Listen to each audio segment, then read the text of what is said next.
राधे राधे दोस्तों, जय श्री श्याम। आज की वीडियो में आप सबके साथ शेयर करूंगी साल 2025 में पौष पुत्रता एकादशी का जो व्रत है वो कब रखा जाएगा और कौन से उपाय हमें करने चाहिए जिनसे हमें पुत्र की प्राप्ति हो। इस वीडियो में संपूर्ण जानकारी आप सबके साथ शेयर करूंगी। तो चलिए वीडियो को कर लेते हैं शुरू और जान लेते हैं पौष पुत्रता एकादशी के बारे में समस्त महत्वपूर्ण जानकारी।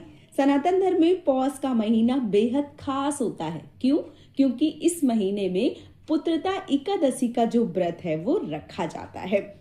यह महीना बहुत ज्यादा पावन होता है और इसमें कई सारे व्रत और त्योहार मनाए जाते हैं।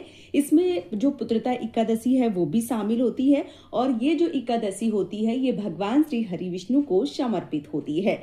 इस शुभ अवसर पर जगत के पालनहार भगवान श्री हरि विष्णु और लक्ष्मी माता की भक्ति भाव से पूजा अर्चना की जाती है। साथ ही संतान प्राप्ति के लिए व्रत भी रखा जाता है। इस शुभ अवसर पर मंदिरों में बड़ी संख्या में साधक लक्ष्मी नारायण का दर्शन करते हैं और उनका आशीर्वाद प्राप्त करते हैं। तो आइए हम सब जान लेते हैं कि जो पौष पुत्रता एकादशी का जो व्रत है वो साल 2025 में कब रखा जा रहा है। जो पुत्रता एकादशी का व्रत है वो साल में 2 बार रखा जाता है, पहला सावन में और दूसरा पौष महीने में। इस व्रत के पुण्य प्रताप से साधक के सुख, सौभाग्य और वंश में वृद्धि होती है। खासकर पुत्र प्राप्ति का वरदान मिलता है। जो दंपति पौष और सावन के महीने में पुत्रता एकादशी का व्रत करते हैं उन्हें संतान के रूप में पुत्र की प्राप्ति होती है। साल 2025 में जो व्रत है वो कब से शुरू हो रहा है? तो जो व्रत है वो 30 दिसंबर को सुबह 7:50 पर शुरू हो रहा है और इसका जो समापन है वो 31 दिसंबर को सुबह 5 बजे समाप्त हो रहा है। तो जो सनातन धर्म है उसमें उदया तिथि को ही मान्य रखते हैं। इसके लिए जो पुत्रता एकादशी का व्रत है वो सामान्य जन जो है वो 30 दिसंबर को करेंगे और जो वैष्णव जन है वो 31 तारीख को पुत्रता एकादशी का जो व्रत है वो करेंगे। और ज्योतिषियों की माने तो पुत्रता एकादशी पर सिद्ध, शुभ, रवि योग और भद्रावास समेत कई सारे दुर्लभ और मंगलकारी संयोग बन रहे हैं।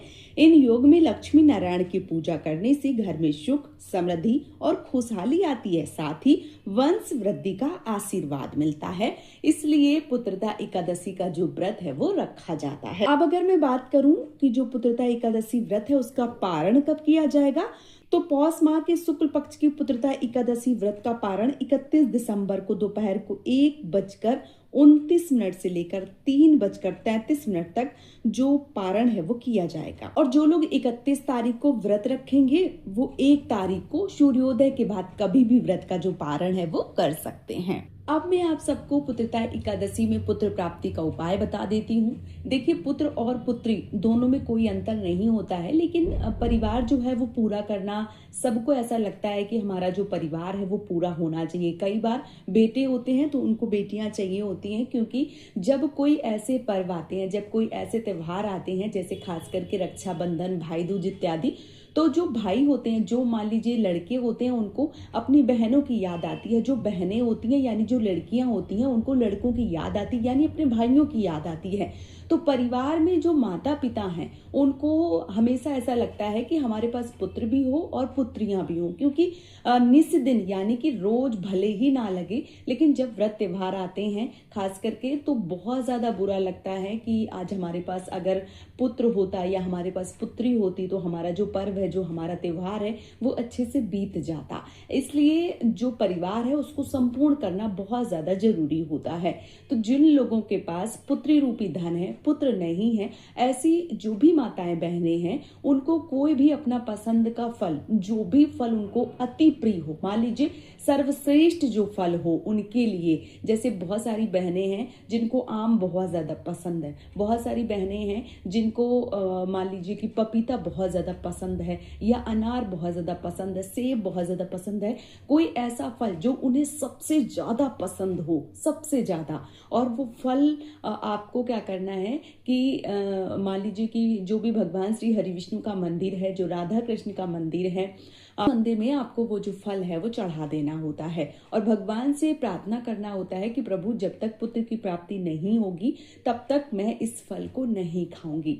आप उस फल को छोड़ दीजिए, बिल्कुल छोड़ दीजिए, बिल्कुल मत खाइए। आप ये समझ लीजिए वो जो फल है उसको आपको बिल्कुल भी नहीं खाना है, कुछ भी हो जाए आपको नहीं खाना है। जब आपके पुत्र की प्राप्ति हो जाए तो देखिए बहुत सारे लोग जब पुत्र की प्राप्ति होते हैं तो फिर दान पुण्य करने के बाद या मान मनौती जो भी होती है उसको करने के बाद वो फल जो है वो ग्रहण कर लेते हैं।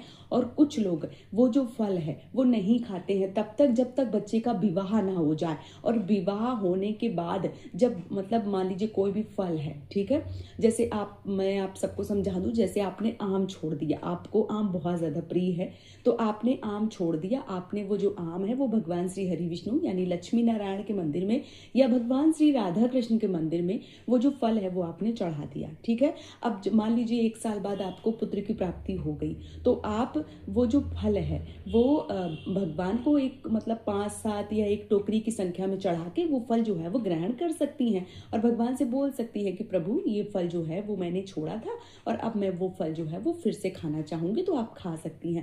और कुछ लोग ऐसा करते हैं कि जैसे सेब है या आम है आपने छोड़ दिया, फिर जब बेटे का विवाह होता है, जब बेटे के ससुराल से वो फल की डलिया भर के आती है तब माताएं ग्रहण करती हैं। तो देख लीजिए कि आप उस फल को कितने दिन तक छोड़ सकती हैं। आप 1 साल के लिए छोड़ सकती हैं या आप 30 साल के लिए छोड़ सकती हैं लगभग।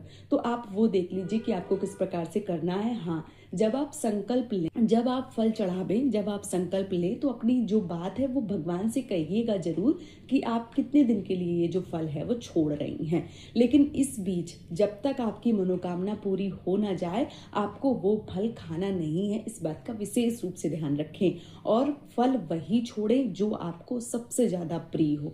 आप ये उपाय करके देखिए, कई सारे लोगों का काम बना है, कई सारे लोग मुझे बता के गए हैं और मैंने ये उपाय जो है वो पहले भी अपने एक वीडियो में शेयर किया था, तो बहुत सारे लोगों के काम जो है वो पूरे हुए हैं। तो यदि आप भी पुत्र की प्राप्ति चाहते हैं और आप चाहते हैं कि आपके घर में पुत्र रत्न की प्राप्ति हो तो आप कोई भी फल जो आपको प्रिय है वो छोड़ कर देखिए एक बार। और आप स्वयं जब आपकी मनोकामना पूरी हो जाए तो आपसे विनम्र निवेदन है कि आप किसी भी वीडियो के नीचे अपना जो भी ओपिनियन है, जो भी आपका अनुभव है या जो भी आपका काम पूरा हुआ है वो जरूर लिखिए, क्योंकि आप सब लोग अपना ओपिनियन, अपना अनुभव मेरे साथ शेयर करते हैं तो मुझे बहुत ज़्यादा खुशी होती है, प्रसन्नता होती है। और जो वीडियो बनाने का एक मेरा मान लीजिए कि मेहनत होता है वो सफल हो जाती है। इसलिए आप सब अपना जो ओपिनियन है, अपना जो अनुभव है वो हमारे साथ शेयर जो है वो जरूर करिए। तो आने वाली 30 दिसंबर और 31 दिसंबर को पुत्रता एकादशी का जो व्रत है वो रखा जाएगा। आप सब भी इस व्रत को जरूर कीजिए